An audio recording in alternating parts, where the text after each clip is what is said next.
ಎಷ್ಟು ಪರಾವಲಂಬಿ, ಬೇರೆ ದೇಶಗಳ ಮೇಲೆ ನಾವು ಎಷ್ಟು ಅವಲಂಬನೆ ಮಾಡಬೇಕು ಹೇಳುವಂಥದ್ದು ಇತ್ತೀಚಿನ ದಿನಗಳಲ್ಲಿ ನಮ್ಗೆ ಗೊತ್ತಾಗಿದೆ. ಹಾಗಿರುವಾಗ ಈಗ ನಮ್ಮಿಂದ ಸಾಧ್ಯ ಇರುವ ಸ್ವಾವಲಂಬಿಯಾಗಿ ನಾವು ಬದುಕನ್ನು ಕಟ್ಟಲಿಕ್ಕೆ ಆಗುವಂಥದ್ದು ಪ್ರತಿ 10 ದಿವಸಕ್ಕೊಮ್ಮೆ ಇದರ ಮೇಲೆ ನೀವು ನಡಿಬೇಕು. ಯಾಕಂದ್ರೆ ಇದು ಸ್ವಲ್ಪ ತಗ್ಗಿರುವಾಗ ನಡೆಯೋದು ಒಳ್ಳೇದು. ಯಾಕಂದ್ರೆ ಇದು ತುಂಬಾ ಉಬ್ಬು ಇರುವಾಗ ನಡೆಯಿದ್ರೆ ಎಲ್ಲರೂ ಸ್ವಲ್ಪ ಜಾರಿ ಬೀಳುವ ಎಲ್ಲ ಸಂಭವ ಉಂಟು. ಒಂದು ಬಾರಿ ಗ್ಯಾಸ್ ಹೋಗಿರುವಂಥ ಸೆಗಣಿ ನೀರು ಬರ್ತದೆ, ಅಲ್ಲಿಂದ ಈ ಪೈಪ್ ಮುಖಾಂತರ ಇಲ್ಲಿಂದ ನೇರ ಹೋಗುತ್ತೆ, ಅಂದರೆ ರೀಯೂಸ್ ಆಗುವಂಥದ್ದು.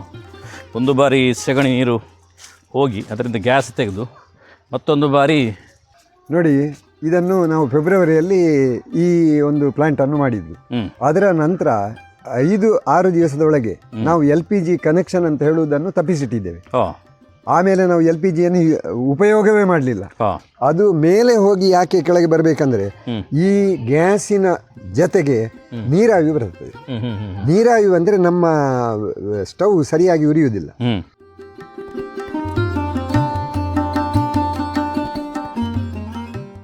ಸಂಪೂರ್ಣ ಸಹಜ ಕೃಷಿ ಯೂಟ್ಯೂಬ್ ಚಾನಲ್ನ ಎಲ್ಲ ವೀಕ್ಷಕರಿಗೂ ನಮಸ್ಕಾರ. ನಾನು ಶಿವಪ್ರಸಾದ್ ಮಲೆಬೆಟ್ಟು. ದಿನಕ್ಕೊಂದಷ್ಟು ಕೃಷಿಯ ಸಂಗತಿಗಳು, ಪ್ರಯೋಗಗಳು, ವಿಶೇಷತೆಗಳು, ಬೇರೆ ಬೇರೆ ಬ್ಯಾಕ್ಗ್ರೌಂಡ್ನ ವ್ಯಕ್ತಿಗಳನ್ನು ಮಾತಾಡಿಸೋದು ನಮ್ಮ ಕೆಲಸ. ಆದರೆ ಇವತ್ತು ಬೇರೆ ಬೇರೆ ಕಾರಣಕ್ಕೋಸ್ಕರ ಬೇರೆ ಬೇರೆ ವಿಚಾರಗಳು ಇಡೀ ದೇಶದಲ್ಲಿ ಚರ್ಚೆ ಆಗ್ತಾಯಿದೆ.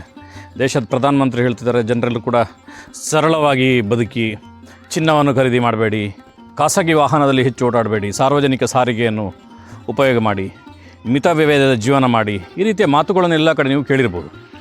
ಆದರೆ ನಾವೆಲ್ಲರೂ ಕೂಡ ಅದನ್ನು ಸರಿಯಾಗಿ ಅಳವಡಿಸ್ಕೊಂಡ್ರೆ ನಮ್ಮ ದೇಶಕ್ಕೆ ಯಾವುದೇ ರೀತಿಯ ಸಮಸ್ಯೆಗಳು ಬರುವುದಿಲ್ಲ ಅನ್ನುವಂಥ ಸಂಗತಿ ನಮಗೆಲ್ಲರಿಗೂ ಗೊತ್ತಿರಬೇಕು. ದೇಶದ ಪ್ರಧಾನಮಂತ್ರಿ ಹೇಳಿದ್ದಾರೆ ಅನ್ನುವಂಥ ಕಾರಣಕ್ಕೋಸ್ಕರ ಅಲ್ಲ, ನಮಗೂ ಕೂಡ ಜ್ಞಾನಗಳಿರಬೇಕಾಗತ್ತೆ. ಅದಕ್ಕೋಸ್ಕರ ಸರಳವಾಗಿರುವಂಥ ಮತ್ತು ಸ್ವದೇಶಿ ರೀತಿಯ ಜೀವನವನ್ನು ಮಾಡುವಂಥ ಅವಶ್ಯಕತೆಗಳು ನಾವೆಲ್ಲರೂ ಕೂಡ ಇದೆ. ಅಂಥ ಒಂದು ಕಂಟೆಂಟನ್ನು ತೋರಿಸೋದಕ್ಕೋಸ್ಕರ ನಾನು ಬಂದಿರುವಂಥದ್ದು ಕಡಬ ತಾಲೂಕಿನ ಹೊಸಮಠದ ಪಕ್ಕದ ವಾಳ್ಯಕ್ಕೆ ಕರುಣಾಕರ ಗೋಕಟೆಯವರು ಅಂತೇಳಿ. ಸುಮಾರು 30 ವರ್ಷದಿಂದ ಅವರು ಮನೆಗೆ ಬೇಕಾದಂಥ ಗ್ಯಾಸನ್ನು ಮನೆಯಲ್ಲೇ ಉತ್ಪಾದನೆಯನ್ನು ಮಾಡ್ತಾರೆ. ಅದರ ಜೊತೆ ಮನೆಗೆ ಬೇಕಾದಂಥ ಕರೆಂಟನ್ನು ಕೂಡ ಮನೆಯಲ್ಲೇ ಉತ್ಪಾದನೆಯನ್ನು ಮಾಡ್ತಾರೆ. ಸಾಮಾನ್ಯರಿಗೆ ಅನ್ನಿಸ್ಬೋದು ಇದೊಂದು ದೊಡ್ಡ ವಿಷಯನ ಅಂತೇಳಿ. ಈ ವಿಷಯ ದೊಡ್ಡದಾಗಿರೋದಕ್ಕೆ ಇವತ್ತು ದೇಶದ ಪ್ರಧಾನಮಂತ್ರಿ ಹೇಳಿರುವಂಥದ್ದು. ಯೋಚನೆ ಮಾಡಿ, ಒಂದು ಬಾರಿ ಪ್ರತಿಯೊಬ್ಬರು ಕೂಡ ದನ ಇರುವಂಥವರು ಗ್ಯಾಸನ್ನು ಮನೆಯಲ್ಲಿ ಉತ್ಪಾದನೆ ಮಾಡಿದರೆ, ಗೋಬರ್ ಗ್ಯಾಸನ್ನು ಮಾಡಿದರೆ, ಆಗ ತನ್ನಷ್ಟಕ್ಕೆ ಅದರ ಬೇಡಿಕೆಗಳು ಕಡಿಮೆ ಆಗುತ್ತೆ. ಅನಿವಾರ್ಯವಾಗಿ ಫ್ಲ್ಯಾಟಲ್ಲಿರೋರಿಗೆ ಅಥವಾ ಗ್ಯಾಸ್ ಬೇಕೇ ಬೇಕು ಅನ್ನೋವಂಥವ್ರಿಗೆಲ್ಲರಿಗೂ ಕೂಡ ಗ್ಯಾಸ್ ಸಿಗುವಂಥ ಸಾಧ್ಯತೆಗಳಿದೆ. ಅಂಥ ಒಂದು ವಿಶೇಷವಾಗಿರುವಂಥ ಕಂಟೆಂಟನ್ನು ತೋರಿಸಲಿಕ್ಕೆ ನಾನು ಬಂದಿದ್ದೇನೆ. ಬನ್ನಿ, ಕರುಣಾಕರ ಗೋಕಡೆಯವ್ರ ಜೊತೆ ಮಾತುಕತೆ ಮಾಡ್ತಾ ಸಂಪೂರ್ಣವಾಗಿರುವಂಥ ಮಾಹಿತಿಯನ್ನು ಕೊಡ್ತೇನೆ. ಈ ಎಮ್ಮೆಗಳು ಏನು ಅಂತ ಅನ್ನಿಸ್ಬೋದು ನಿಮಗೆ. ತುಂಬ ರೇರಾಗಿ ಕಾಣುವಂಥದ್ದು ಕರಾವಳಿಯಲ್ಲಿ ಒಂದು ವಿಶೇಷ ತಳಿಯ ಎಮ್ಮೆಗಳು. ಸುಮಾರು 50 ವರ್ಷದಿಂದ ಎಮ್ಮೆಗಳನ್ನು ಇವರು ಸಾಕ್ತಾ ಇದ್ದಾರೆ. ಅದರ ಜೊತೆ ಸಹಜವಾಗಿರುವಂಥ ಹಾಲನ್ನು ಕೂಡ ಪಡಿತಾರೆ. ಅದರ ಬಗ್ಗೆ ಹಿಂದೆ ಕೆಲವು ವಿಡಿಯೋಗಳನ್ನು ಕೂಡ ಮಾಡಿದ್ದೆ. ಇವತ್ತು ಆ ಎಮ್ಮೆಯ ಸೆಗಣಿ ಯಾವ್ಯಾವ ರೀತಿಯ ಮನೆಯಲ್ಲಿ ಚಮತ್ಕಾರ ಮಾಡುತ್ತೆ ಅನ್ನುವಂಥ ಸಂಗತಿಯನ್ನು ನಿಮ್ಮ ಜೊತೆ ಸಂಪೂರ್ಣವಾಗಿ ಹಂಚಿಕೊಳ್ಳುವಂಥ ಪ್ರಯತ್ನವನ್ನು ಮಾಡ್ತೇನೆ.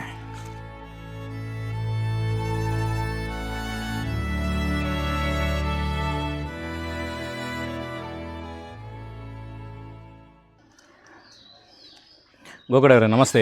ನಮಸ್ತೆ, ಹೇಗಿದ್ದೀರಿ? ಚೆನ್ನಾಗಿದ್ದೇವೆ. ಸಾಮಾಜಿಕ ರೂಢಿಯಲ್ಲಿರುವಂಥದ್ದು ನಾವು ಏನು ಮಾಡ್ತೇವೆ ಅದನ್ನು ಮಾತಾಡಬೇಕು ಅಂತೇಳಿ. ಆದರೆ ಇವತ್ತು ಏನಾಗಿದೆ ಅಂತ ಹೇಳಿದ್ರೆ ಮಾತಾಗಿ ಹೋಗಿದೆ. ಮಾತಿಗೂ ಮತ್ತು ಕೃತಿಗೆ ಏನು ಸಂಬಂಧಗಳು ಅಂತಿರೋದಿಲ್ಲ. ಈ ಸಂದರ್ಭದಲ್ಲಿ ನಾವೆಲ್ಲರೂ ಕೂಡ ಮಾತು ಮತ್ತು ಕೃತಿಗೆ ವ್ಯತ್ಯಾಸ ಆಗದ ರೀತಿಯಲ್ಲಿ ಕೆಲಸ ಮಾಡುವಂಥ ಅವಶ್ಯಕತೆಗಳಿರ್ತದೆ. ಅದೇ ರೀತಿಯಲ್ಲಿ ಇವತ್ತು ಕ್ರೂಡ್ ಆಯಿಲ್, ಇಂಧನ, ಇದರ ರೇಟ್ ರೈಸ್ ಆಗುವಂಥದ್ದು, ದೇಶದ ಪ್ರಧಾನಮಂತ್ರಿ ಹೇಳುವಂಥದ್ದು ಅದನ್ನು ಉಪಯೋಗಿಸಬೇಡಿ, ಇದನ್ನು ಉಪಯೋಗಿಸಬೇಡಿ, ಯುದ್ಧಗಳು, ಇದನ್ನು ಇಟ್ಕೊಂಡೇ ಬೇರೆ ಬೇರೆ ದೇಶಗಳು ನಮ್ಮ ದೇಶದ ಜುಟ್ಟನ್ನು ಹಿಡಿಯುವಂಥದ್ದು.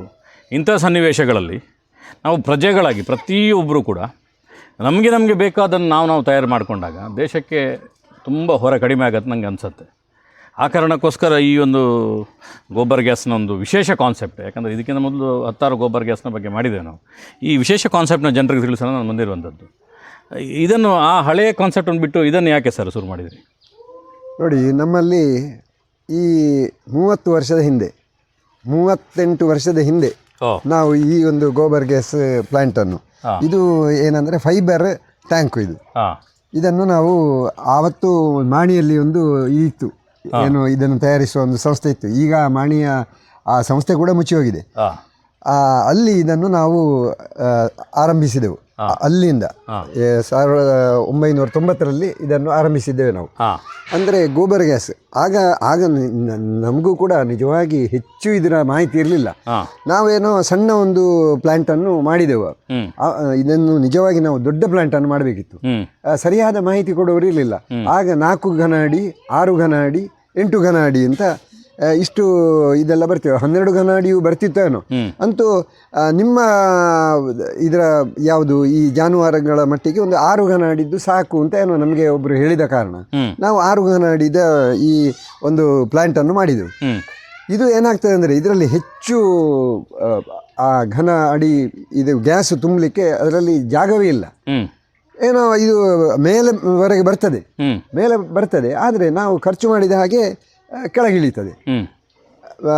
ಈ ವರ್ಷ ನಾನು ಕೆಲವು ಯೂಟ್ಯೂಬ್ಗಳಲ್ಲಿ ನೋಡಿದೆ, ಮಂಡ್ಯದ ಜಿಲ್ಲೆಯ ಕೆಲವು ರೈತರು ಈ ಇದರಲ್ಲಿ ಬರುವಂತಹ ಗ್ಯಾಸು ಅದು ಒಮ್ಮೆ ಸ್ಲರಿಯಾಗಿ ಬರ್ತದಲ್ಲ, ಆ ಸ್ಲರಿಯಲ್ಲಿ ಮತ್ತೊಮ್ಮೆ ಮೀಥೇನ್ ಇರ್ತದೆ ಅಂತ ಅವರೆಲ್ಲ ಹೇಳಲಿಕ್ಕೆ ಪ್ರಾರಂಭಿಸಿದರು. ಇದರಲ್ಲಿ ಮೀಥೇನ್ ಮತ್ತು ಇರ್ತದೆ. ಇದು ನಿಜವಾಗಿ ಗೊಬ್ಬರವಾಗಿ ಸಸ್ಯಗಳಿಗೆ ಕೊಡಲಿಕ್ಕೆ ಅರ್ಹವಾದ ಗೊಬ್ಬರ ಅಲ್ಲ. ಇದರಲ್ಲಿ ಮೀಥೇನ್ ಮತ್ತೊಮ್ಮೆ ಇರುವಾಗ ಈ ಮೀಥೇನನ್ನು ಇನ್ನೊಮ್ಮೆ ಬೇರೆ ಬೇರೆ ಇಂತಹ ಒಂದು ಡ್ರಮ್ಗಳಿಗೆ ಹಾಯಿಸಿ ಇದರಲ್ಲಿಯೂ ನೀವು ಗೋಬರ್ ಗ್ಯಾಸನ್ನು ಉತ್ಪಾದಿಸಿ ಅದನ್ನು ಉಪಯೋಗಿಸಬೇಕು. ಆಮೇಲೆ ಇದರಲ್ಲಿ ಏನು ವೇಸ್ಟ್ ಆಗಿ ಹೋಗುವ ಸ್ಲರಿ ಇದೆ ಅದು ಸಸ್ಯಗಳಿಗೆ ಅತ್ಯುತ್ತಮ ಆಹಾರ ಅಂತ ಅವರೊಂದು ಯೂಟ್ಯೂಬಲ್ಲಿ ನೋಡಿದೆ. ಅದು ನನ್ನ ತಲೆಯಲ್ಲಿ ಯಾವಾಗಲೂ ಕೊರಿತಾ ಇತ್ತು, ಏನಾದರೂ ನಾವು ಕೂಡ ಅದನ್ನು ಮಾಡಬೇಕು, ಹಾಗಿದ್ರೆ ನಮಗೆ ಇನ್ನೊಂದು ರೀತಿಯಲ್ಲಿ ಗ್ಯಾಸು ಕೂಡ ಉತ್ಪಾದನೆ ಆಗ್ತದೆ ಅಂತ. ಇಷ್ಟಾಗುವಾಗ ಏನಾಯಿತು, ನಮ್ಮ ಈ ಗೋಬರ್ ಗ್ಯಾಸಿಗೆ ಒಂದು ಸಣ್ಣ ತೂತಾಗಿ ಇದು ಒಂದು ರಿಪೇರಿಗೆ ಬಂದ ಸ್ಥಿತಿಯಲ್ಲಿ ಬಂತು. ಆಗ ನಾನು ಇದರ ಬಗ್ಗೆ ಸ್ವಲ್ಪ ಹೆಚ್ಚು ಮಾಹಿತಿಗಳನ್ನು ಕಲೆ ಹಾಕಲಿಕ್ಕೆ ನೋಡಿದೆ. ಆಗ ನನಗೆ ಶೈಲೇಶ್ ಮರಾಠೆ ಅಂತ ಹೇಳುವವರು, ಗಂಗೆ ನೀರಿನವರು ಒಬ್ಬರು, ಅವರು ಈ ಗೋಬರ್ ಗ್ಯಾಸ್ನ ಬಗ್ಗೆ ಮಾಹಿತಿ ಕೊಡ್ತಾರೆ ಅಂತ ತಿಳಿದು ಅವರಿಗೆ ನಾನು ಫೋನ್ ಮಾಡುವಾಗ ಅವರು ಹೇಳಿದರು, ನೋಡಿ ನಿಮ್ಮ ಏನು ಫೈಬರ್ ಇದಿದೆ ಗೋಬರ್ ಗ್ಯಾಸ್ನ ಡೂಮು, ಇದನ್ನು ರಿಪೇರಿ ಮಾಡುವ ಕೆಲಸ ನಮ್ಮಲ್ಲಿಲ್ಲ. ನಮ್ಮದು ಒಂದು ಬೇರೆ ಒಂದು ಗೋಬರ್ ಗ್ಯಾಸಿನ ಪ್ಲ್ಯಾಂಟ್, ಅದು ಸಿಸ್ಟಮ ಅಂತ ಹೇಳುವ ಪೂನಾದವರ ಒಂದು ಆ ಕಂಪನಿಯವರ ಡೂಮನ್ನು, ಅಂದರೆ ಅದರ ಒಂದು ಬೆಲೂನನ್ನು ನಾವು ಈಗ ಇಲ್ಲಿ ಎಲ್ಲ ಪ್ರಚಾರ ಮಾಡ್ತಾ ಇದ್ದೇವೆ. ಬಹಳ ಒಳ್ಳೆಯ ಒಂದು ಗೋಬರ್ ಗ್ಯಾಸ್ ಪ್ಲಾಂಟ್ ಇದು. ಆದ್ದರಿಂದ ಇದನ್ನು ನೀವು ಮಾಡ್ತಿದ್ರೆ ನಮ್ಮ ಪೂರ್ತಿ ಸಹಕಾರವನ್ನು ಕೊಡ್ತೇವೆ ಅಂತ. ಆಮೇಲೆ ಅದನ್ನು ನಾವು ಈ ಒಂದು ಯಾವುದು ಫೈಬರ್ ಪ್ಲಾಂಟನ್ನು ಇಲ್ಲಿ ಸುಳ್ಯದ ಒಬ್ಬರು ಭಾರದ್ವಾಜ್ ಅಂತ ಹೇಳುವವರು ಅದನ್ನು ಕಂಪ್ಲೀಟ್ ಆಗಿ ನಮಗೆ ರಿಪೇರಿ ಮಾಡಿ ಕೊಟ್ಟರು. ರಿಪೇರಿ ಮಾಡಿ ಕೊಟ್ಟ ಮೇಲೆ ನಾನು ಶೈಲೇಶ್ ಮರಾಠೆ ಅವರಲ್ಲಿ ಹೇಳಿದೆ, ಶೈಲೇಶ್ ಮರಾಠೆ ಅವರೇ ಬನ್ನಿ ನಮ್ಮಲ್ಲಿಗೆ ಬಂದು ನಿಮ್ಮ ಒಂದು ಇದೆಯಲ್ಲ, ನಾನು ಇದರಲ್ಲಿ ಉತ್ಪಾದನೆ ಆಗಿ ಬಂದ ಸ್ಲರಿಯನ್ನೇ ನಿಮ್ಮ ಈ ಗೋಬರ್ ಗ್ಯಾಸಿಗೆ ಕೊಡುವಂಥದ್ದು, ಹೊಸದಾಗಿ ಸೆಗಣಿಯನ್ನು ಕೊಡುವಂಥದ್ದಲ್ಲ. ಅದರಲ್ಲಿ ಬಂದ ಸ್ಲರಿಯಿಂದ ನಿಮ್ಮ ಗೋಬರ್ ಗ್ಯಾಸ್ ಪ್ಲಾಂಟ್ ಆಗ್ತದೋ ನೀವು ಬಂದು ನೋಡಬೇಕು ಅಂತ ಹೇಳಿದ್ದಕ್ಕೆ ಅವರು ಬಂದು ನಮ್ಮ ಈ ಸೆಗಣಿಯ ಪ್ರಮಾಣವನ್ನು ನೋಡಿ ಅವರು ಏನು ಹೇಳಿದ್ರಂದರೆ, ನಿಮಗೆ ನಾನು 15,000ದಲ್ಲಿ ಗೋಬರ್ ಗ್ಯಾಸ್ ಆಗ್ತದೆ ಅಂತ ಹೇಳಿದೆ, 15,000ದ ಪ್ಲಾಂಟು ಅಂತ. ಆದರೆ ನಿಮ್ಮದು ಸೆಗಣಿಯ ಪ್ರಮಾಣ ಜಾಸ್ತಿ ಇರುವ ಕಾರಣ ನಿಮಗೆ 15,000ದ ಗೋಬರ್ ಗ್ಯಾಸ್ ಅಲ್ಲ ಸ್ವಾಮಿ, ನೀವು ಒಂದು 38,000 40,000ವನ್ನು ನೀವು ನಮಗೆ ಹಣ ಕಟ್ಟಿದರೆ ನಿಮಗೆ 1.5 ಲಕ್ಷದ ಒಂದು ಗೋಬರ್ ಗ್ಯಾಸ್ ಪ್ಲಾಂಟನ್ನು ನಾವು ಆ ಕಂಪನಿಯವರದ್ದು 1.5 ಲಕ್ಷದ ಪ್ಲಾಂಟ್ ಅದನ್ನು ನಿಮಗೆ ನಾವು ಸರಬರಾಜು ಮಾಡ್ತೇವೆ, ಅದರಲ್ಲಿ ನಿಮಗೆ ಬೇಕಾದಷ್ಟು ಗೋಬರ್ ಗ್ಯಾಸ್ ಆಗ್ತದೆ ಅಂತ ಹೇಳಿದರು. ಆಯಿತು ಹೇಳಿದೆ. ಹಾಗಿದ್ರೆ ನಾವು ಏನು ಮಾಡಬೇಕು, ನೀವು ಒಂದು 40,000 ರೂಪಾಯಿಯನ್ನು ನಮಗೆ ಆನ್ಲೈನಲ್ಲಿ ಕಟ್ಟಬೇಕು, ಆ ಕಂಪನಿಗೆ ಹೋಗ್ತದೆ. ಆಮೇಲೆ ಇಲ್ಲಿ 9.5 ಫೀಟು ಅಗಲ, 20 ಫೀಟು ಉದ್ದ, ಇಂಥ ಒಂದು 2.5 ಫೀಟು ಆಳ, ಇಷ್ಟು ದೊಡ್ಡ ತೊಟ್ಟಿಯನ್ನು ಇಟ್ಟಿಗೆ ಅಥವಾ ಕಲ್ಲು ಇದರಲ್ಲಿ ನೀವು ಕಟ್ಟಬೇಕು. ಅದಕ್ಕೆ ನೀವು ಸಾರಣೆ ಎಲ್ಲ ಮಾಡುವ ಅಗತ್ಯ ಇಲ್ಲ, ಪಾಯಿಂಟಿಂಗ್ ಮಾಡಿ ಅಷ್ಟೇ. ನಿಮಗೆ ದೊಡ್ಡ ಖರ್ಚಲ್ಲ, ಒಂದು 20-25 ಸಾವಿರ ಖರ್ಚು ಆಗ್ಬೋದು. ಅಷ್ಟನ್ನು ನೀವು ಮಾಡಿದರೆ, ನೀವು ಮಾಡಿ ಆದ ಮೇಲೆ ನಮಗೆ ಒಂದು 8 ದಿವಸದಲ್ಲಿ ಹೇಳಿದರೆ ಅದೆಲ್ಲ ಕ್ಯೂರ್ ಆದ ಮೇಲೆ ನಾವು ಬಂದು ನಮ್ಮ ಈ ಒಂದು ಪ್ಲ್ಯಾಂಟ್ ಇದನ್ನು ನಿಮಗೆ ಪೂನಾದಿಂದಲೇ ಸರಬರಾಜು ಮಾಡ್ತಾರೆ ಕಂಪನಿಯವರು. ಅದು ನಾನೀಗ ನೀವು ದುಡ್ಡು ಹಾಕಿದ ಕೂಡಲೇ 1 ತಿಂಗಳ ಒಳಗೆ ಬರ್ತದೆ ನಿಮಗೆ.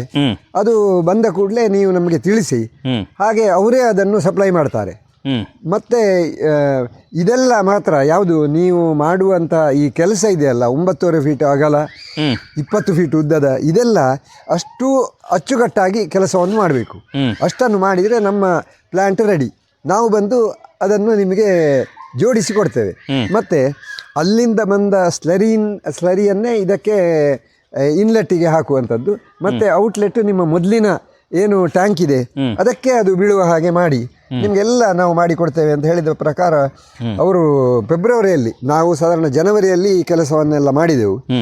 ಫೆಬ್ರವರಿ 15ರ ನಂತರ ಅವರು ಬಂದು ಅದರ ಮೊದಲು ನಮಗೆ ಕಂಪನಿಯಿಂದ ಒಂದು ದಿವಸ ಫೋನ್ ಮಾಡಿದರು. ನೋಡಿ, ನಾವು ನಿಮ್ಮ ಮನೆಗೆ ಇದನ್ನು ಬೆಲೂನನ್ನು ತರುವವರಿದ್ದೇವೆ, ನಮಗೆ ಸರಿಯಾಗಿ ಮಾರ್ಗದರ್ಶನ ಮಾಡಿ ಅಂತ. ಅವರು ನೆಲ್ಯಾಡಿಗೆ ಬಂದಿದ್ದರು. ಅವರಿಗೆ ನಾವು ಮಾರ್ಗದರ್ಶನ ಮಾಡಿದ ರೀತಿಯಲ್ಲಿ ಅವರು ಇಲ್ಲಿ ತಂದು ನಮ್ಮ ಮನೆ ಅಂಗಳದಲ್ಲಿ ಈ ಒಂದು ಇದನ್ನು ಬೆಲೂನನ್ನು ತಂದು ಇಳಿಸಿದ್ದಾರೆ, ಪೂನಾದ ಒಂದು ಲಾರಿಯವರು.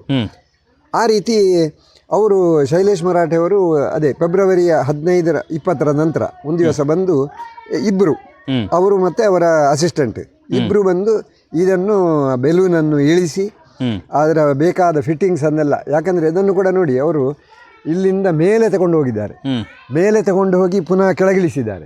ಇದು ಯಾಕೆ ಈ ರೀತಿ ಅಂದರೆ ಅವರು ಅದನ್ನು ಹೇಳ್ತಾರೆ, ಅವರ ಆ ಟ್ಯೂಬು ಕೂಡ ಕಂಪನಿಯಿಂದಲೇ ಬಂದ ಟ್ಯೂಬ್, ಅದು ಅಷ್ಟು ಗಟ್ಟಿಮುಟ್ಟಾದ, ಏನು ಅದಕ್ಕೆ HDPE ಅಂತ ಏನೋ ಅವರು ಆ ಒಂದು ಪೈಪಿಗೆ ಹೇಳ್ತಾರೆ ಅವರು, HDPE ಅಷ್ಟು ಒಳ್ಳೆಯ ಪೈಪ್ ಅದು. ಅದು ಮೇಲೆ ಹೋಗಿ ಯಾಕೆ ಕೆಳಗೆ ಬರಬೇಕಂದ್ರೆ ಈ ಗ್ಯಾಸಿನ ಜೊತೆಗೆ ನೀರಾವಿ ಬರ್ತದೆ. ನೀರಾವಿ ಅಂದರೆ ನಮ್ಮ ಸ್ಟವ್ ಸರಿಯಾಗಿ ಉರಿಯುವುದಿಲ್ಲ. ಅದಕ್ಕಾಗಿ ಅವರು ಇದನ್ನು ಮೇಲೆ ತಗೊಂಡು ಹೋಗ್ತಾರೆ. ಮೇಲೆ ತಗೊಂಡೋಗಿ ಹೈಯೆಸ್ಟ್ ಪಾಯಿಂಟಿಗೆ ತಗೊಂಡೋಗಿ ಅಲ್ಲಿಂದ ಒಂದು ವೇಳೆ ನೀರಾವಿ ಇದ್ರೂ ಕೂಡ ಇಲ್ಲಿಗೆ ಅದು ಕೆಳಗೆ ಬರ್ತದೆ. ಅಥವಾ ಅಲ್ಲಿಗೆ ಹೋದ್ದನ್ನು ಅಲ್ಲಿಗೆ ಕೂಡ ಅವರು ಅಲ್ಲಿ ಕೆಳಗೆ ಇಳಿಸಿ ಒಂದು ಕಡೆ ಅದಕ್ಕೆ ಒಂದು ಗೇಟ್ ವಾಲ್ ಇಟ್ಟಿದ್ದಾರೆ. ಅಲ್ಲಿ ನಮಗೆ ಅದನ್ನು ನೀರಾವಿ ನೀರೇ ಇರ್ತದೆ, ಆ ನೀರನ್ನು ತೆಗೆಯುವ ವ್ಯವಸ್ಥೆ ಉಂಟು.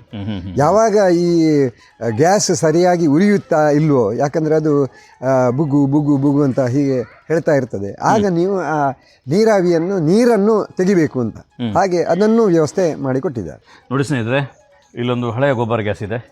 ಅಲ್ಲಿಂದ ಒಂದು ಬಾರಿ ಗ್ಯಾಸ್ ಹೋಗಿರುವಂಥ ಸೆಗಣಿ ನೀರು ಬರ್ತದೆ. ಅಲ್ಲಿಂದ ಈ ಪೈಪ್ ಮುಖಾಂತರ ಇಲ್ಲಿಂದ ನೇರ ಹೋಗುತ್ತೆ, ಅಂದರೆ ರೀಯೂಸ್ ಆಗುವಂಥದ್ದು. ಒಂದು ಬಾರಿ ಸೆಗಣಿ ನೀರು ಹೋಗಿ ಅದರಿಂದ ಗ್ಯಾಸ್ ತೆಗೆದು ಮತ್ತೊಂದು ಬಾರಿ ಈ ರೀತಿ ಹೋಗಿ ಇಲ್ಲಿ ತಿರುಗಿದೆ ನೋಡಿ, ಇಲ್ಲಿ ತಿರುಗಿ ಇಲ್ಲಿಂದ ನೇರ ಇಲ್ಲಿಂದ ಕೆಳಗಡೆ ಇಲ್ಲಿ ಇಳಿಸಿದ್ದಾರೆ. ಅದಾದಮೇಲೆ ಇದರ ಮೇಲೆ ಗ್ಯಾಸ್ ಬರ್ತದೆ. ಆಮೇಲೆ ಇಲ್ಲಿ ಪೈಪ್ ಕನೆಕ್ಷನ್ ಕೊಟ್ಟಿದ್ದಾರೆ. ಹಾಗೆ ಇಲ್ಲಿಂದ ಮೇಲ್ಗಡೆಗೆ ಹೋಗಿದೆ. ಬರೀ ಸಿಂಪಲಾಗಿ ಮಾಡಿದ್ದಾರೆ. ಸರ್, ಅದರ ಮೇಲಕ್ಕೆ ಹತ್ತಿದ್ರಲ್ಲಿ ಏನು ಸಮಸ್ಯೆ ಆಗೋದಿಲ್ಲ? ಇಲ್ಲ, ಇದನ್ನು ನಮ್ಮ ಶೈಲೇಶ್ ಮರಾಠೆ ಅವರು ಏನು ಹೇಳಿದ್ದಾರೆ ಅಂದರೆ, ಪ್ರತಿ 10 ದಿವಸಕ್ಕೊಮ್ಮೆ ಇದರ ಮೇಲೆ ನೀವು ನಡಿಬೇಕು. ಯಾಕಂದರೆ ಇದು ಸ್ವಲ್ಪ ತಗ್ಗಿರುವಾಗ ನಡೆಯೋದು ಒಳ್ಳೆಯದು. ಯಾಕಂದರೆ ಇದು ತುಂಬ ಉಬ್ಬು ಇರುವಾಗ ನಡೆಯಿದ್ರೆ ಎಲ್ಲರೂ ಸ್ವಲ್ಪ ಜಾರಿ ಬೀಳುವ ಎಲ್ಲ ಸಂಭವ ಉಂಟು. ಅದ ಕಮ್ಮಿ ಇರುವಾಗ ಇದರ ಮೇಲೆ ಹತ್ತಿ ಈ ರೀತಿ ನೀವು ಮಾಡಿದರೆ ಇದರ ಒಳಗೆ ಸೆಗಣಿ ಗಟ್ಟಿ ಆಗಿದ್ರೂ ಕೂಡ ಅದು ನೀರಾಗ್ತದೆ. ಆ ಸೆಗಣಿ ಗಟ್ಟಿ ಆಗಬಾರ್ದು ಅಂತ ಅವರು ಹೇಳೋದು. ಆದ್ರಿಂದ ಪ್ರತಿ 10 ದಿವಸಕ್ಕೊಮ್ಮೆ ಒಂದು 10 ನಿಮಿಷ ಇದರ ಮೇಲೆ ನಡೀರಿ, ಈ ರೀತಿ ನಡೀರಿ ಅಂತ ಅವರು ಹೇಳಿದ್ದಾರೆ ನಮಗೆ. ಆದ್ರಿಂದ ಇದನ್ನು ನಾನು ನಡೀತಾ ಇದ್ದೇನೆ. ಈಗ ಇದರದ್ದು ಏನು ವಿಶೇಷ ಅಂದರೆ, ನಾವು 2-3 ರೀತಿಯ ಗೋಬರ್ ಗ್ಯಾಸ್ಗಳನ್ನು ನೋಡಿದ್ದೇವೆ. ಒಂದು ನಮ್ಮಲ್ಲಿ ಇರುವಂತಹ ಗೋಬರ್ ಗ್ಯಾಸ್, ಆ ಫೈಬರ್ನ ಡ್ರಮ್ಮು. ಆಮೇಲೆ ಒಂದು ಚಾಲ್ತಿಯಲ್ಲಿ ಬಂತು ಒಂದು ದೀನಬಂಧು ಅಂತ ಹೇಳುವಂಥದ್ದು, ಭೂಮಿಯ ಒಳಗಡೆ ಸಿಮೆಂಟ್ ಏನೋ ಒಂದು ಡೂಮನ್ನು ಮಾಡುವಂಥದ್ದು ಒಂದು ಗೋಬರ್ ಗ್ಯಾಸ್ ಬಂತು. ಅಂತೂ ನಾವು ನೋಡಿದ ಯಾವ ಗೋಬರ್ ಗ್ಯಾಸಲ್ಲಿ ಕೂಡ ಇಷ್ಟು ಗೋಬರ್ ಗ್ಯಾಸ್ ಉತ್ಪಾದನೆ ಆಗುವುದನ್ನು ನಾವು ನೋಡಲಿಲ್ಲ. ಯಾಕಂದರೆ ಇದರಲ್ಲಿ ನೋಡಿ, ಇದು ಅವರು ಹೇಳ್ತಾರೆ 16,000 ಘನ ಇದು ಲೀಟರ್, ಇದು 16,000 ಲೀಟರ್ ಇದರಲ್ಲಿ ಜಾಗ ಇದೆ ಅಂತ. ಅದರಲ್ಲಿ 12,000 ಲೀಟರ್ ಸ್ಲರಿಯೇ ಇರ್ತದೆ, 4,000 ಲೀಟರ್ ಇದರಲ್ಲಿ ಗ್ಯಾಸ್ ತುಂಬಿ ಇರ್ತದೆ ಫುಲ್ ಆಗುವಾಗ.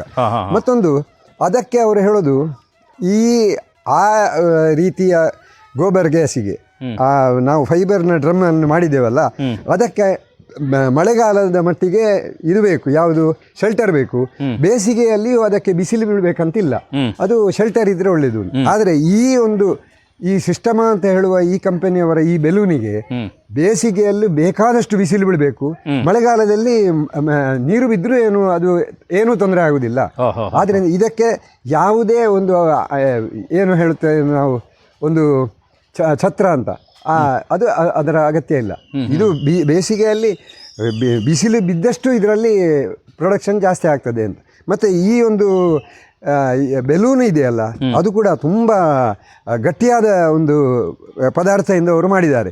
ಅದರಿಂದ ಇದಕ್ಕೆ ಪಕ್ಕನೆ ಒಂದು ತೆಂಗಿನಕಾಯಿ ಎಲ್ಲ ಬಿದ್ದರೆ ಏನೂ ಆಗೋದಿಲ್ಲ ಅಂತ ಅವರು ಹೇಳೋದು. ಆದರೆ ಆದಷ್ಟು ಇದರ ಮೇಲೆ ಯಾವುದು ಬೀಳದ ಹಾಗೆ ಜಾಗ್ರತೆ ಮಾಡಿ, ಅಂತೂ ಇದರ ಮೇಲೆ ನಡೆದಾಡಿದರೆ ಏನೂ ಆಗೋದಿಲ್ಲ. ಇದು ಅಷ್ಟು ಒಂದು ಇದರಲ್ಲಿ ಅವರು ಮಾಡಿದ್ದಾರೆ. ಒಂದು ವೇಳೆ ಅಂತಹ ಏನಾದರೂ ಲೀಕೇಜಸ್ ಏನಾದರೂ ಬಂದರೂ ಕೂಡ ಕಂಪನಿಯವರು ಅದನ್ನು ಕೂಡಲೇ ಸರಿ ಮಾಡಿಕೊಡುವ ವ್ಯವಸ್ಥೆ ಇದೆ. ಸರ್, ತುಂಬ ಚೆನ್ನಾಗಿದೆ ರೀಸೈಕಲಲ್ಲಿ ಗ್ಯಾಸ್ ಆಗುವಂಥ ಒಂದು ವಿಧಾನ. ನಿಮಗೆ ಈ ಗ್ಯಾಸ್ ಪ್ಲ್ಯಾಂಟ್ ಆದಮೇಲೆ ನಿಮ್ಮ ಮನೆಗೆ ಬೇಕಾದಂಥ ಗ್ಯಾಸ್ ವ್ಯವಸ್ಥೆ ಎಲ್ಲ ಹೇಗೆ ಆಗಿದೆ ನೋಡಿ. ಇದನ್ನು ನಾವು ಫೆಬ್ರವರಿಯಲ್ಲಿ ಈ ಒಂದು ಪ್ಲ್ಯಾಂಟನ್ನು ಮಾಡಿದ್ವಿ. ಅದರ ನಂತರ 5-6 ದಿವಸದೊಳಗೆ ನಾವು LPG ಕನೆಕ್ಷನ್ ಅಂತ ಹೇಳುವುದನ್ನು ತಪ್ಪಿಸಿಟ್ಟಿದ್ದೇವೆ. ಆಮೇಲೆ ನಾವು LPGಯನ್ನು ಉಪಯೋಗವೇ ಮಾಡಲಿಲ್ಲ. ಈಗ ನಾವು ಹೇಳುವಂಥದ್ದು ಏನಂದರೆ, ಇದೆಲ್ಲ ನಮಗೆ ಗೊತ್ತಿಲ್ಲದ ಎಲ್ಲ ವಿಷಯಗಳು. ಇದನ್ನು ನಾವು ಈ ಕೃಷಿಕರು ಆದಷ್ಟು ಅಳವಡಿಸಬೇಕು. ನೋಡಿ, ಈ ಒಂದು ಸಿಸ್ಟಮ ಅಂತ ಹೇಳುವ ಒಂದು ಕಂಪನಿಯವರ ಈ ರೀತಿಯ ಬೆಲೂನ್ನಲ್ಲಿ ಇಷ್ಟೊಂದು ಪ್ರೊಡಕ್ಷನ್ ಆಗ್ತದೆ ಅಂತ ಹೇಳುವ ವಿಷಯ ಗೊತ್ತಿರಲಿಲ್ಲ. ಏನೋ ಶೈಲೇಶ್ ಮರಾಠೆ ಅವರು ನಮಗೆ ಮತ್ತು ಅವರಿಗೆ ಏನೋ ಮಾತುಕತೆ ಆಯಿತು, ಅದರಿಂದಾಗಿ ಇಷ್ಟೆಲ್ಲ ವಿಷಯ ಗೊತ್ತಾಯಿತು. ಇದನ್ನು ನಾನು ಹೇಳೋದೇನೆಂದರೆ, ಈ ಮಧ್ಯಪ್ರಾಚ್ಯದ ಈ ಯುದ್ಧದಿಂದಾಗಿ ನಾವೆಲ್ಲ ಹೇಳ್ತೇವೆ ಏನಂದರೆ, ಗ್ಯಾಸನ್ನು ಕಡಿಮೆ ಉಪಯೋಗ ಮಾಡಬೇಕು, ಗ್ಯಾಸ್ ಸಿಗ್ತಾ ಇಲ್ಲ. ಈ ಸಂದರ್ಭದಲ್ಲಿ ನಾನು ಹೇಳೋದು, ಇಲ್ಲಿ ಬೇಕಾದಷ್ಟು ಸೆಗಣಿ ಮತ್ತು ಒಂದು ಗೋ ಸಂಪತ್ತು ಇರುವವರಿಗೆ ಇಂಥದ್ದನ್ನೊಂದು ಮಾಡಿದರೆ ಅವರಲ್ಲಿ ಅದರಲ್ಲಿ ಅವರೇ ಮನೆ ಖರ್ಚಿಗೆ ಆಗಿ ಉಳಿಯುವ ಗ್ಯಾಸ್ ಕೂಡ ಸಾಧ್ಯತೆ ಉಂಟು. ಆದ್ದರಿಂದ ಸರ್ಕಾರ ಇದರ ಬಗ್ಗೆ ಹೆಚ್ಚಿನ ಮುತುವರ್ಜಿ ತಗೊಂಡು ಇದನ್ನು ಕೂಡ ಸ್ಟಾಕ್ ಮಾಡಿ ಮತ್ತೊಬ್ಬರಿಗೆ ಹಂಚುವ ಒಂದು ವಿಧಾನವನ್ನು ಅವರು ಇದರ ಬಗ್ಗೆ ಹೆಚ್ಚು ಮುತುವರ್ಜಿ ತಗೊಳ್ಬೇಕು. ಇದಕ್ಕೆ ಕೃಷಿ ಇಲಾಖೆಯೋ ಪಶುಸಂಗೋಪನಾ ಇಲಾಖೆಯೋ ಇಂಥದರ ಮೂಲಕ ನಮ್ಮ ಸರ್ಕಾರದವರು ಇದರ ಬಗ್ಗೆ ಬೆಳಕು ಚೆಲ್ಲಬೇಕು. ಇದು ಎಲ್ರಿಗೂ ಗೊತ್ತಿಲ್ಲದ ವಿಷಯ ಇದು. ಯಾಕಂದರೆ ಇವತ್ತು ನಾವು ನೋಡ್ತಾ ಇದ್ದೇವೆ, ಸ್ವಲ್ಪ ವರ್ಷಗಳ ಹಿಂದೆ ನಮ್ಮ ಡೈರಿ ಎಲ್ಲ ಬಹಳ ಕಷ್ಟದಲ್ಲಿತ್ತು. ಅಂಥದ್ದು ಈಗ ನಮ್ಮ ಡೈರಿಗೆ, ನಮ್ಮ ಹೊಸಮಠದ ಡೈರಿಗೆ ತುಂಬ ಹಾಲು ಬರ್ತಾ ಇದೆ. ಅಂದರೆ ಎಲ್ಲರಲ್ಲಿಯೂ ದನಗಳಿದ್ದಾವೆ. ನಾವು ನೋಡ್ತಾ ಇದ್ದೇವೆ, ಹೆಚ್ಚಿನ ಮನೆಗಳಲ್ಲಿ ದನಗಳಿಲ್ಲ, ಎಲ್ಲರೂ ಡೈರಿಯಿಂದ ಹಾಲು ಅಥವಾ ಪ್ಯಾಕೆಟ್ ಹಾಲು ತಗೊಳ್ತಾರೆ ಅಂತ. ಹಾಗಿಲ್ಲ, ವಸ್ತುಸ್ಥಿತಿ ಬೇರೆಯೂ ಉಂಟು. ಈ ಕೊರೋನಾ ಬಂದ ಮೇಲೆ ನಾವು ನೋಡ್ತಾ ಇದ್ದೇವೆ, ಕೊರೋನಾದ ಮೊದಲು ಇದ್ದಕ್ಕಿಂತ ಇವತ್ತು ಏನಾಗಿದೆ ಅಂದರೆ, ಎಲ್ಲರ ಮನೆಗಳಲ್ಲಿ ಯಾರು ಸ್ವಲ್ಪ ಸಣ್ಣ ಕೃಷಿಯನ್ನು ಮಾಡ್ತಾನೋ ಅವನ ಮನೆಯಲ್ಲಿ ದನಗಳಿದ್ದಾವೆ. ದನಗಳು ಅಷ್ಟು ಇದ್ದ ಕಾರಣ ನಮ್ಮ ಡೈರಿಗೆ ಹಾಲು ಎಲ್ಲಿಯೂ ಕಮ್ಮಿ ಬರ್ತಾ ಇಲ್ಲ. ಬೇಕಾದಷ್ಟು ಹಾಲಿನ ಉತ್ಪನ್ನ ನಮ್ಮ ದಕ್ಷಿಣ ಕನ್ನಡ ಜಿಲ್ಲೆಯಲ್ಲಿ ಇದೆ. ದಕ್ಷಿಣ ಕನ್ನಡ ಜಿಲ್ಲೆಯಲ್ಲಿ ನಿಜವಾಗಿ ಆದರೆ ಹಾಲಿನ ಈಗ ಉತ್ಪಾದನೆ ಇದೆಯಲ್ಲ, ಅದು ಘಟ್ಟದಲ್ಲಿ ಇರುವಷ್ಟು ಇಲ್ಲ. ನಿಜವಾಗಿ ನೋಡಿದರೆ ಘಟ್ಟದಲ್ಲಿ ಹಾಲು ಉತ್ಪಾದನೆಗೆ ಆ ದರ ಕೂಡ ಕಡಿಮೆ. ಯಾಕೆ ದರ ಕಡಿಮೆ ಅಂದರೆ ಅಲ್ಲಿ ಮೇವು ಜಾಸ್ತಿ ಇದೆ, ಮತ್ತು ದನದ ಆ ಸಂಗ್ರಹಕ್ಕೆ ಬೇಕಾದ ಎಲ್ಲ ಅವರಿಗೆ ಅನುಕೂಲತೆಗಳು ಜಾಸ್ತಿ, ಮತ್ತು ಅವರಿಗೆ ಕಡಿಮೆ ಬೆಲೆಯಲ್ಲಿ ಹಾಲು ಸರಬರಾಜು ಮಾಡಲಿಕ್ಕೆ ಆಗ್ತದೆ. ಅಲ್ಲಿ ಒಂದು ದನ ಕೊಡುವ ಹಾಲು ನಮ್ಮ ಇಲ್ಲಿಯ ದನಗಳಿಗಿಂತ ಜಾಸ್ತಿ ಇರ್ತದೆ. ಆದರೂ ದಕ್ಷಿಣ ಕನ್ನಡ ಜಿಲ್ಲೆಯಲ್ಲಿ ಈಗ ಇತ್ತೀಚೆಗೆ ಹಾಲು ಸಂಗ್ರಹ ಬೇಕಾದಷ್ಟಾಗಿದೆ. ಕರೆಕ್ಟ್ ಸರ್, ನೀವು ಹೇಳ್ತಿರೋದು ಅಂದರೆ ಒಂದು 360 ಡಿಗ್ರಿಯಲ್ಲಿ ಆಲೋಚನೆ ಮಾಡಬೇಕಾದ ಟೈಮ್ ಇದು. ಯಾಕಂದರೆ ನೀವೀಗ ಇಷ್ಟು ಮಾಡ್ತೀರಿ, ನಿಮಗೆ ಎಕ್ಸ್ಟ್ರಾ ಉಳಿತದೆ. ಅದೇ ರೀತಿಯಲ್ಲಿ ಇನ್ಯಾವುದೋ ಒಂದು ಗೋಶಾಲೆ ಇರ್ತದೆ, ಅಲ್ಲಿ 100 ಹಸುಗಳಿರ್ತದೆ, ಲೋಡುಗಟ್ಟಲೆ ಸೆಗಣಿ ಸಿಗ್ತದೆ. ಆದರೆ ಗೋಬರ್ ಗ್ಯಾಸ್ ಮಾಡಿದರೆ ಅದನ್ನು ಏನಾದರೂ ಒಂದು ಟೆಕ್ನಾಲಜಿ ತಂದು ಅದನ್ನು ಹಂಡೆಗಳ ಮುಖಾಂತರ ಇನ್ನೊಂದರ ಮುಖಾಂತರ ಮನೆಗೆ ಸರಬರಾಜು ಮಾಡಿದರೆ ಜನರಿಗೂ ಲಾಭ ಆಗುತ್ತೆ, ದೇಶಕ್ಕೂ ಲಾಭ ಆಗುತ್ತೆ, ಅದೇ ರೀತಿಯಲ್ಲಿ ಗೋ ಸಂಪತ್ತಿ ಕೂಡ ಲಾಭ ಆಗುತ್ತೆ ಅಂತ ಅನ್ನಿಸ್ತದಲ್ವಾ? ಖಂಡಿತ ಆ ರೀತಿ ಮಾಡ್ಬೋದು. ನೋಡಿ, ಶೈಲೇಶ್ ಮರಾಠೆ ಅವರು ಏನು ಹೇಳ್ತಾರೆ ಅಂದರೆ, ಈ ರೀತಿ ಇದಕ್ಕಿಂತಲೂ ದೊಡ್ಡ ಪ್ರಾಜೆಕ್ಟನ್ನು ಮಾಡಿದರೆ ನಮ್ಮ ಜನರೇಟರನ್ನು ಕೂಡ ಇದರಲ್ಲೇ ಮಾಡಲಿಕ್ಕೆ ಆಗ್ತದೆ, ನಿಮಗೆ ಬೇಕಾದ ಕರೆಂಟನ್ನು ಕೂಡ ನೀವು ಉತ್ಪಾದಿಸಬಹುದು ಅಂತ ಹೇಳ್ತಾರೆ. ಆದರೆ ಬೇಕಾದಷ್ಟು ನಿಮ್ಮಲ್ಲಿ ಇದು ಬೇಕು, ಯಾವುದು ಸೆಗಣಿ ಬೇಕು, ಸೆಗಣಿ ಬೇಕು. ಅಂತಹ ದೊಡ್ಡ ಇದಕ್ಕೆ ಕೈ ಹಾಕಬೇಕು ನೀವು. ಆದರೆ ಇಷ್ಟೇ ಸಣ್ಣದಲ್ಲ, ಇದಕ್ಕಿಂತ ದೊಡ್ಡ ಪ್ರಾಜೆಕ್ಟ್ ಅವರದ್ರಲ್ಲಿ ಆ ಪ್ಲಾಂಟ್ ಕೂಡ ಇದೆ ಅವರಲ್ಲಿ. ಅಂತಹ ಪ್ಲಾಂಟ್ಗಳನ್ನು ಮಾಡಿದರೆ ನಾವು ವಿದ್ಯುತ್ ಶಕ್ತಿಯನ್ನು, ಸೌರಶಕ್ತಿ ಕೂಡ ಈಗ ಇತ್ತೀಚೆಗೆ ಬಹಳ ಇದಾಗಿದೆ. ನಾವು ಇಲ್ಲಿ ಸೌರಶಕ್ತಿಯಿಂದ ಗ್ರಿಡ್ಡಿನಲ್ಲಿ ನಾವು ಇದಕ್ಕೆ ಕೊಡ್ತಾ ಇದ್ದೇವೆ. ಆದರೆ ಅವರು ಹೇಳೋದು ಅಂಥದ್ದು ಈ ಗೋಬರ್ ಗ್ಯಾಸಿನಿಂದಲೇ ವಿದ್ಯುತ್ ಶಕ್ತಿಯನ್ನು ಕೂಡ ತಯಾರು ಮಾಡಲಿಕ್ಕೆ ಆಗ್ತದೆ ಅಂತ. ಕರೆಕ್ಟ್. ಹಾಗೆ ನೀವು ಹೇಳ್ತಿರೋದಂಥದ್ದು ಒಂದು ಅದ್ಭುತವಾದಂಥ ಕೆಲಸ. ಯಾವಾಗಲೂ ಕೂಡ ನಮಗೆ ಕೊರೋನಾ ಬಂದಾಗ ಒಂದಷ್ಟು ನೆನಪಾಯಿತು, ಮತ್ತೆ ಮರ್ತೋಯ್ತು. ಈಗ ಯುದ್ಧ ಶುರು ಆಯಿತು, ಈಗ ಒಂದಷ್ಟು ನೆನಪಾಗತ್ತೆ. ನಾಳೆ ಯುದ್ಧ ನಿಂತೋಯ್ತು ಅಂತ ಹೇಳಿದಾಗ ಇದನ್ನೆಲ್ಲ ಮರೆತು ಬಿಡ್ತು, ಅದು ಯಾರಿಗೆ ಬೇಕು ಅಂತೇಳಿ. ಆ ರೀತಿ ನಾವು ಮಾಡದೆ ಪ್ರತಿ ಸಂದರ್ಭದಲ್ಲೂ ಕೂಡ ನಮಗೆ ಬೇಕಾದಂಥ ವಸ್ತುಗಳನ್ನು ಅಥವಾ ನಮಗೆ ಬೇಕಾದ ಉತ್ಪನ್ನ ನಾವು ತಯಾರು ಮಾಡಿಕೊಂಡ್ರೆ ತುಂಬ ಉಪಯೋಗ ಆಗಬೇಕು ಅನಿಸುತ್ತೆ. ನೋಡಿ ಸ್ನೇಹಿತರೆ, ಹೇಗೆ ಬೆಂಕಿ ಕೊಡಬೇಕು. ಉರಿಸ್ತಾರೆ ನೋಡಿ. ಇಲ್ಲಿ ನೋಡಿ, ಇದು ಬಿಸಿ ನೀರು ಕಾಯಿಸುವಂಥದ್ದು. ನೋಡಿ ಇಲ್ಲಿ ಅಲ್ಯೂಮಿನಿಯಂ, ಇದು ಹಳೆ ಕಾಲದ ಒಂದು ಪಾತ್ರೆ. ಅದಕ್ಕೆ ನಮ್ಮ ಕಡೆ ಎಲ್ಲ ಕಟ್ಟಿಗೆ ಎಲ್ಲ ತಗೊಂಬಂದು ಇದರಲ್ಲಿ ಉರಿಸ್ತಾರೆ. ಆದರೆ ಇವರಿಗೆ ಮನೆಗೆ ಅಡುಗೆಗೆ ಉಪಯೋಗ ಆಗಿ ಇವರಿಗೆ ಇಡೀ ಮನೆಗೆ ಒಟ್ಟು ಎಷ್ಟು ಜನ ಇದ್ದಾರೆ ಇಲ್ಲಿ? 6 ಜನರಿಗೆ. ನೋಡಿ 6 ಜನರಿಗೆ ಗ್ಯಾಸ್. ಮೊದಲು ನಾವು ಇದಕ್ಕೆ ಕಟ್ಟಿಗೆ ಒಲೆಯನ್ನೇ ಉಪಯೋಗಿಸ್ತೀವಿ. ಹೆಚ್ಚಂದ್ರೆ ಎಷ್ಟು ಉರಿತಾರೆ ತೋರಿಸಿ ಸ್ವಲ್ಪ ಈ ಕಡೆ ಬನ್ನಿ. ಇತ್ತೀಚೆಗೆ ನಮ್ಮ ಈ ಒಂದು ಪ್ಲಾಂಟ್ ಆದ ಮೇಲೆ ನಾವು ಇದಕ್ಕೆ ನಮ್ಮ ಯಾವುದು ನಮ್ಮ ಸ್ನಾನದ ಗೃಹಕ್ಕೆ ಕೂಡ ಒಂದು ಇದನ್ನು ಈ ಒಂದು ಒಲೆಯಿಂದಲೇ ಬೆಂಕಿ ಮಾಡುವ ಅಂತ, ಈ ಗ್ಯಾಸಿನಿಂದಲೇ ಬೆಂಕಿ ಮಾಡುವ ಅಂತ.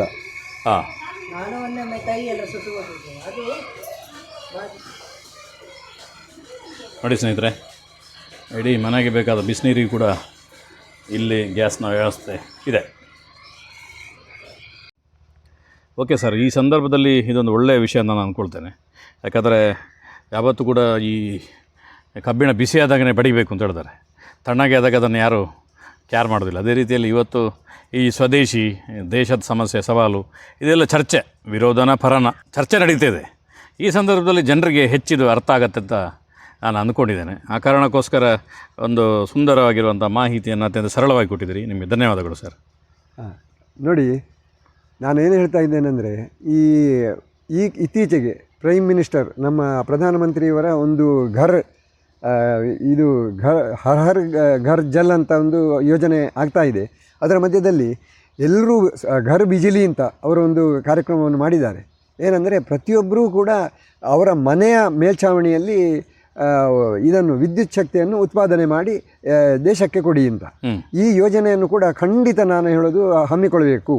ಯಾಕಂದರೆ ಅದಕ್ಕೆ ಸ್ವಲ್ಪ ಖರ್ಚಿರ್ಬೋದು, ಅದಕ್ಕೆ ಸಬ್ಸಿಡಿ ಇದೆ. ಆಮೇಲೆ ಕಡಿಮೆ ಬಡ್ಡಿ ದರದಲ್ಲಿ ಸಾಲ ಸೌಲಭ್ಯ ಇದೆ. ಆದ್ದರಿಂದ ಇದನ್ನು ಉಪಯೋಗಿಸಿಕೊಳ್ಬೇಕು. ಮತ್ತು ಪ್ರತಿಯೊಬ್ಬರೂ ಕೂಡ ಸೌರಶಕ್ತಿಯನ್ನು ವಿದ್ಯುತ್ ಶಕ್ತಿಯಾಗಿ ಪರಿವರ್ತಿಸಿ ಅದನ್ನು ದೇಶಕ್ಕೆ ಕೊಡಬೇಕು. ಮತ್ತೊಂದು, ಹೆಚ್ಚಿನ ಮನೆಗಳಲ್ಲಿ 2 ಅಥವಾ 3 ದನಗಳೆಲ್ಲ ಇರ್ತವೆ. ಅಂಥವರು ಈ ಸೆಗಣಿಯಿಂದ ಗೋಬರ್ ಗ್ಯಾಸನ್ನು ಉಪಯೋಗ ಮಾಡಿ ಈ ಎಲ್ ಪಿ ಜಿಯ ಮೇಲೆ ನಾವು ಎಷ್ಟು ಇದಾಗಿದ್ದೇವೆ, ಒಂದು ಪರಾವಲಂಬನೆ ಆಗಿದ್ದೇವೆ ಹೇಳುವಂಥದ್ದು ಇತ್ತೀಚಿನ ಈ ದಿವಸಗಳಲ್ಲಿ ನಮಗೆ ಗೊತ್ತಾದ್ದು. ಇಷ್ಟರವರೆಗೆ ನಮ್ಗೆ ಗೊತ್ತಿರಲಿಲ್ಲ. ಯಾಕಂದರೆ ಅವರು ಕೂಡ ನಮಗೆ, ಪ್ರಧಾನಮಂತ್ರಿಗಳು ಕೂಡ ಪ್ರತಿಯೊಬ್ಬರ ಮನೆಯಲ್ಲಿಯೂ ಗ್ಯಾಸ್ ಬೇಕು, ಯಾಕಂದರೆ ಈ ಹೊಗೆಯಿಂದ ಹೆಣ್ಣು ಮಕ್ಕಳು ಮುಕ್ತರಾಗಬೇಕು ಹೇಳುವ ಒಂದು ಇದನ್ನೆಲ್ಲ ತೋರಿಸಿದರು. ಆದರೂ ಈ ಗ್ಯಾಸ್ ಹೇಳುವಂಥದ್ದು ಎಷ್ಟು ಪರಾವಲಂಬಿ, ಬೇರೆ ದೇಶಗಳ ಮೇಲೆ ನಾವು ಎಷ್ಟು ಅವಲಂಬನೆ ಮಾಡಬೇಕು ಹೇಳುವಂಥದ್ದು ಇತ್ತೀಚಿನ ದಿನಗಳಲ್ಲಿ ನಮ್ಗೆ ಗೊತ್ತಾಗಿದೆ. ಹಾಗಿರುವಾಗ ಈಗ ನಮ್ಮಿಂದ ಸಾಧ್ಯ ಇರುವ ಸ್ವಾವಲಂಬಿಯಾಗಿ ನಾವು ಬದುಕನ್ನು ಕಟ್ಟಲಿಕ್ಕೆ ಆಗುವಂಥದ್ದು ಅದು ಒಂದು ಗೋಬರ್ ಗ್ಯಾಸ್, ಮತ್ತೊಂದು ಸೌರಶಕ್ತಿ. ಇದನ್ನು ಮಾಡಿದರೆ ನಮಗೂ ಉಪಕಾರ. ನಮ್ಮ ಸ್ವಾರ್ಥ ಮಾತ್ರ ಅಲ್ಲ, ದೇಶದ ಸ್ವಾರ್ಥ ಕೂಡ ಇದರಲ್ಲಿ ಅಡಗಿದೆ. ದೇಶಕ್ಕಾಗಿ ಅವರು ಯಾಕೆ ಮೊನ್ನೆ ಹೇಳಬೇಕಿತ್ತು, ಬಂಗಾರವನ್ನು 1 ವರ್ಷಕ್ಕೆ ಮುಂದೂಡಿ, ಕಾರ್ಯಕ್ರಮಗಳನ್ನು ಅದ್ದೂರಿಯಾಗಿ ಮಾಡಬೇಡಿ, ಆದಷ್ಟು ತೈಲಗಳನ್ನು ಉಪಯೋಗಿಸಬೇಡಿ, ವಾಹನಗಳನ್ನು ಆದಷ್ಟು ಕಮ್ಮಿ ಮಾಡಿ ಇದರಲ್ಲಿ ಸರಕಾರದ ಸಾರಿಗೆಯಲ್ಲಿ ಇದು ಮಾಡಿ, ಮತ್ತು ಸೈಕಲ್ಗಳನ್ನು ಉಪಯೋಗಿಸಿ ಇದೆಲ್ಲ ಯಾಕೆ ಹೇಳಬೇಕಿತ್ತು ಅಂದರೆ ಅವರು ಇದನ್ನೆಲ್ಲ ಹೇಳುವ ಒಂದು ಏನಂದರೆ ನಾವು ಈ ನಮ್ಮ ವಿದೇಶಿ ವಿನಿಮಯದಲ್ಲಿ ನಮ್ಮ ಹಣವನ್ನು ತೊಡಗಿಸಬೇಕಾಗ್ತದೆ. ಈ ವಿದೇಶಿ ವಿನಿಮಯವನ್ನು ಉಳಿಸಬೇಕಾದ್ರೆ ಇದೆಲ್ಲ ನಾವು ಮಾಡಬೇಕು. ಹಾಗಿದ್ರೆ ನಾನೊಬ್ಬ ಮಾಡಿದರೆ ಆಗ್ತದೋ ಅಂತ ಒಂದು ಪ್ರಶ್ನೆ. ಆದರೆ ಒಂದು ಅಳಿಲ ಸೇವೆಯಾಗಿ ನಾವು ಅದರಲ್ಲಿ ಸ್ವಾವಲಂಬಿ ಆಗುವ. ನಾವು ಸ್ವಾವಲಂಬಿ ಆದರೆ ಖಂಡಿತ ಹೀಗೆ ಪ್ರತಿಯೊಬ್ಬರೂ ಯೋಚಿಸಿದರೆ 140 ಕೋಟಿ ಜನ ಕೂಡ ಯೋಚಿಸಿದರೆ ಯಾಕೆ ಸ್ವಾವಲಂಬಿ ಆಗುವುದಿಲ್ಲ? ಆದ್ದರಿಂದ ಇಷ್ಟು ನಮ್ಮ ಒಂದು ಇದು ಸಲಹೆಯಲ್ಲ, ಸೂಚನೆಯಲ್ಲ, ನಂದು ಪ್ರಾರ್ಥನೆ. ಆಮೇಲೆ ನಿಮಗೆ ಕೂಡ ಇಷ್ಟೆಲ್ಲ ನಮ್ಮ ವ್ಯವಸ್ಥೆಗಳನ್ನು ಮತ್ತು ನಮ್ಮ ಏನು ನಾವು ಸ್ವಾವಲಂಬಿ ಬದುಕಿಗೆ ಪೂರಕವಾಗಿ ಮಾಡಿದ್ದೇವೆ ಅಂತ ಹೇಳುವುದನ್ನು ಎಲ್ಲರಿಗೂ ತೋರಿಸಿಕೊಟ್ಟಿದ್ದಕ್ಕಾಗಿ ನಿಮಗೂ ಕೂಡ ಪೂರಕವಾದ ಧನ್ಯವಾದಗಳನ್ನು ಅರ್ಪಿಸ್ತಾ ಇದ್ದೇನೆ. ತುಂಬ ಬಾರಿ ಕ್ವಶನ್ಗಳು ಬರ್ತದೆ ಸರ್. ದೇಶ ಬೇರೆ ನಾವು ಬೇರೆ ಅಂದ್ಕೊಂಡಾಗ 10 ಪ್ರಶ್ನೆಗಳು ಬರ್ತದೆ. ದೇಶ ಮತ್ತು ನಾವು ಒಂದೇ ಅಂತಾದಾಗ ಎಲ್ಲ ಪ್ರಶ್ನೆಗಳಿಗೆ ಉತ್ತರವನ್ನು ಸಿಗ್ತದೆ. ಆ ರೀತಿ ಜನರಿಗೆ ನಮಗೆಲ್ಲರಿಗೂ ಕೂಡ ಉತ್ತರವನ್ನು ಪಡೀಲಿಕ್ಕೆ ಈ ವಿಡಿಯೋ ಪ್ರೇರಣೆ ಆಗಲಿ ಅಂತ ಹೇಳ್ತಾ ಸಂಪೂರ್ಣ ಸಹಜ ಕೃಷಿ ಯೂಟ್ಯೂಬ್ ಚಾನಲ್ನ ಎಲ್ಲ ವೀಕ್ಷಕರಿಗೂ ಧನ್ಯವಾದಗಳು.